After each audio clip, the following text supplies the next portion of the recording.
আলাইকুম, আমি সালমান ফ্রান্সিস রিজওয়ান আছি ইনফিনিক্সের পক্ষ থেকে। ইনফিনিক্সের নতুন একটি মডেলের সাথে পরিচয় করে দেওয়ার জন্য, যার নাম ইনফিনিক্স নোট 40S।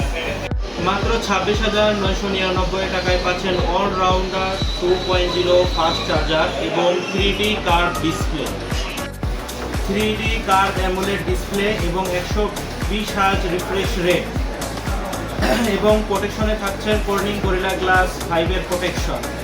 আরও থাকছে 33 ওয়াটের অলরাউন্ডার ফাস্ট চার্জার এবং 20 ওয়াটের ওয়্যারলেস চার্জিং সিস্টেম। ক্যামেরা সেকশনে পাচ্ছেন 108 মেগাপিক্সেল সুপার জুম ক্যামেরা এবং সেলফিতে থাকছে 32 মেগাপিক্সেল সেলফি ক্যামেরা এবং প্রসেসরে পাচ্ছেন হিলিও G99 আলটিমেট প্রসেসর এবং 8GB RAM. Active hello design এই সেগমেন্টে এই প্রথম এবং থাকছে JBL এর ডুয়েল স্পিকার। সিকিউরিটি সেকশনে পাচ্ছেন ইন ডিসপ্লে ফিঙ্গারপ্রিন্ট এবং ফেস আনলক। এই মোবাইলটি নিতে হলে এখনই চলে আসুন নাটোর সদর মসজিদ মার্কেট জিলানি মোবাইল সেন্টারে। ধন্যবাদ। আসসালামু আলাইকুম।